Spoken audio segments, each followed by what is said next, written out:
Hi, this is Darren from Property Prosperity. Today I thought I'd have a little chat about termites. I know a lot of you probably have heard about them before and probably pretty scared of them, worried about them getting into your house and attacking your house. So I thought I'd have a bit of a chat to you about the ways we can try and prevent termites. And I suppose the first thing you need to think about is, if we're going to try and work out how we're going to stop them, we have to really understand, how they work in the first place and how they get into a house and how they're going to eat away at that little house for us. So if you don't know, termites eat wood or timber in the world of building, they're called. And so that's what they like to eat, and so that's what they're looking for. They're not necessarily out there looking to eat houses.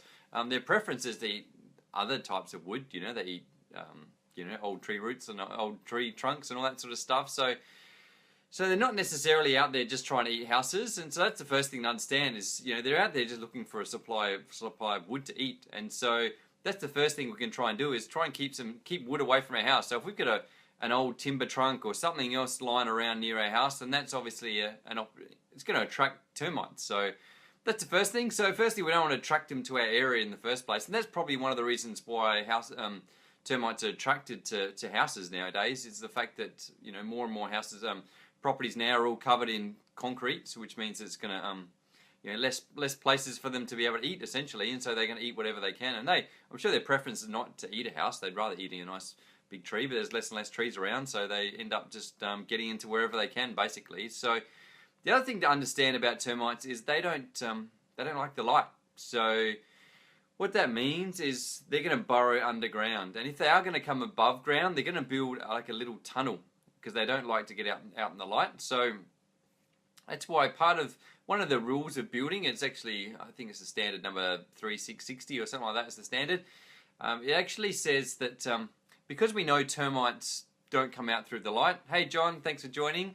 We know termites, I hope you're going alright with your holiday there. I don't know why you're watching me, so, but anywho, so termites don't like to come through, don't like to go out in the light, and so what they're going to do is, and they don't like to eat through concrete, obviously, so if they're going to come underground, they're going to dig their way up into your house, so they're probably going to come through what they call a penetration, which is basically the pipes that come through your concrete slab, or for a whole pile of different purposes. They're going to come through there, and so by law, or they brought in the standards, which says that they actually have to what's called a physical barrier. They have to do termite protections around the penetration. So they put something called, one of the products is called Termimesh, is like a mesh substance, or another one's called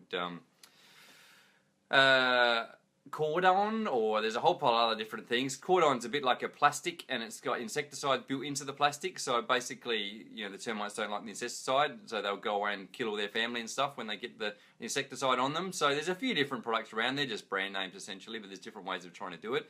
So what the builder will have to do is actually stick some of this, material around the pipe that penetrates in through the house. So when the termites come to get through, they just can't get through there because that barrier's stopping them getting through into the house. So that's the first thing you can do is just meet the building regulations. So that's the first thing that all builders have to do essentially, is to make sure they meet their building requirements, and that's to stop the termites getting through the penetrations. But saying that, that's actually just coming up under the slab. The other options, they can come just in from the side of the slab, so they can just come into your house from the outside essentially. So one of the things you can do to try and stop that is, by putting concrete paths around the outside of your house, you're actually protecting your house. There's a whole pile of other benefits to putting concrete paths around your house. It's actually good for stormwater and a whole pile of different things. At the end of the day, you want to try and protect the footings of the house, understanding the house is sitting on top of the footings, and structurally, that's where the strength comes from. If you look at a house,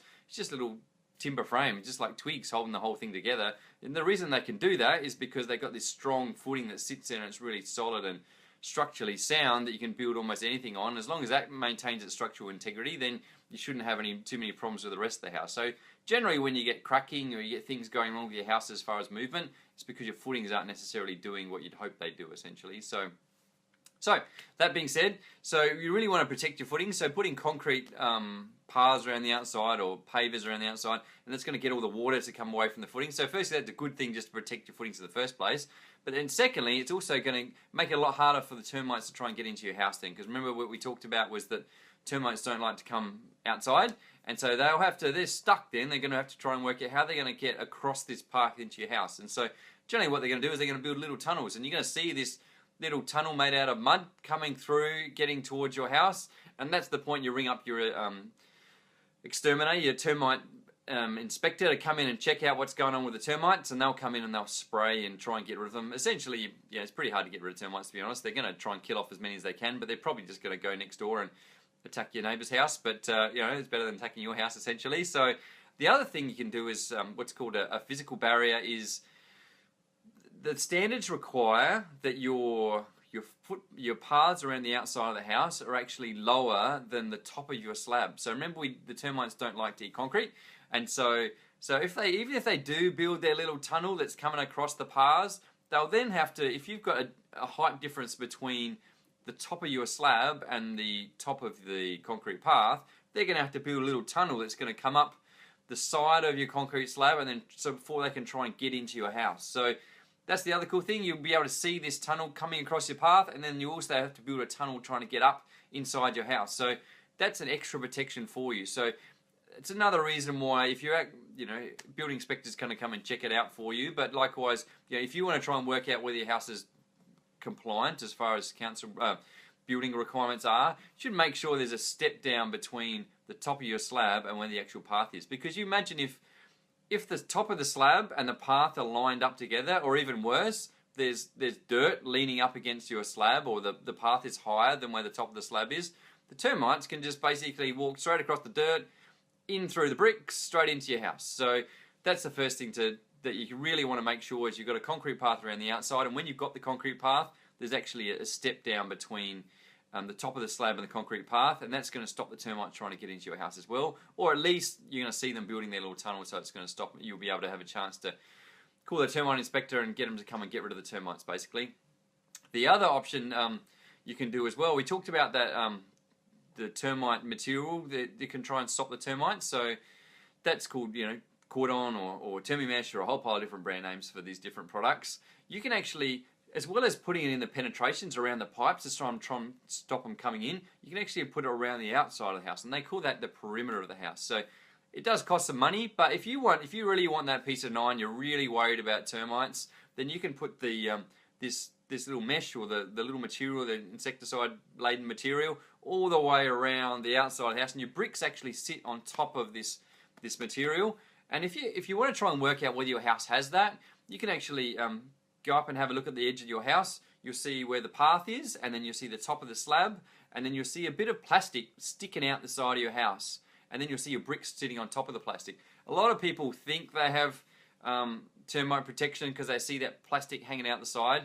The first thing to understand is one of those pieces of plastic is going to be for what they call a damp-proof membrane. So it's just a piece of plastic, basically, to try and stop the water coming through from the slab up into the house. There also, it should be another piece of plastic there, which could be the cordon material, or it could be termimesh, which actually looks like a metal mesh. So if you see you've got two bits poking out there, probably you've got termite protection around the outside of your house.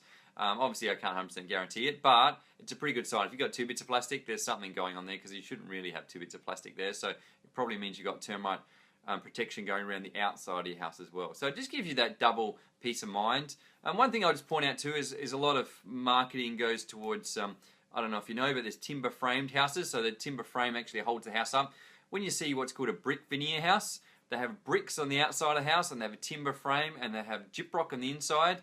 The thing to understand, when you see a brick veneer house and you see bricks on the outside, the bricks are there, as it's described, it's just a veneer. It's just to look pretty. Basically, it's called a face brick. It just looks good on the outside, and it sort of provides some sort of weather protection to your house. But essentially, that's not holding your house up at all. What's holding your house up is the timber frame. So I don't know if you know, they talk about double brick houses. So that means there's a layer of brick on the inside and a layer of brick on the outside, and the actual bricks are holding the whole house up. Whereas a brick veneer house, the timber frame is holding the house up, and the bricks on the outside are just there to look pretty and sort of protect the facade of the house, basically. So that being said, if your house is a brick veneer house, it'll have a timber frame in there, and what that means is that's attracting to the termites, basically. So there's a couple of options as far as that goes. You can actually get that timber in dipped in insecticide, and so that means that when the termites get in there and want to eat your timber, they're not going to eat it because they don't really like it too much. Saying that, not necessarily very good for the environment, so maybe a better alternative might be some of those other options I talked about, the physical barriers or the material barriers to try and stop the termites getting through there. Other options are, they talk about nowadays steel frame homes, so the marketing is geared towards the fact that it's going to stop the termites because they're not going to want to come in there and eat steel, essentially, which they won't. So that gives you extra peace of mind as well. Saying that, if you're doing all the other protection, what we talked about, the termite protection to the penetrations and then the perimeter of the house, and then you make sure the slab's built higher than where the footpath is, and then you obviously inspect the house for you have a path around the outside of the house. It's not really that big of a deal whether it's timber frame or it's steel frame because you've got so many other protection to try and stop the termites anyway. And the other thing with a steel frame house, at the end of the day, you're still going to have a whole pile of the bits of timber throughout the whole house anyway. You're going to have, your cabinetry. You're going to have your architraves, which are around the timber around the doors and windows. You're going to have your skirting boards as all timber. You're going to have a whole pile of timber in your house anyway. So structurally, you're probably safe if you've got a steel frame house because it's not going to eat into the timber there.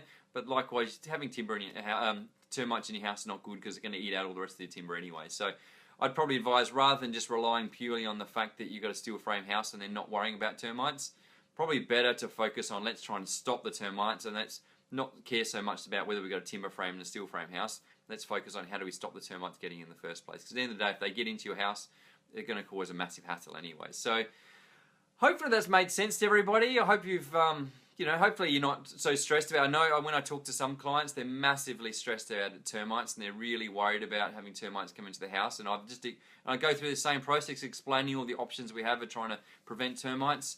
And then hopefully that puts their mind at ease and they're not so stressed about the whole process. So hopefully it's informed you a little bit. Hopefully it makes a lot more sense to you. If you've got anything you'd like to make a comment on, if you've had issues with termites in the past, then it'd be interesting to find out what caused that issue, because hopefully if you had some of those protections that I've talked about, you wouldn't have some of these issues. But and if you've got something you'd like me to talk about in the future, I'm happy to have a chat. Put a comment in the comment box or put any questions in there. I'm happy to talk about that. And if you've liked what I had to say, click on the like button. If you know someone's thinking about building, then click on the share button, because I'm sure they'd really like to understand what they need to know about termites, because a lot of people don't necessarily know, what their options are as far as trying to prevent termites. So thanks guys, nice chatting to you, and I look forward to catching up next time. Bye.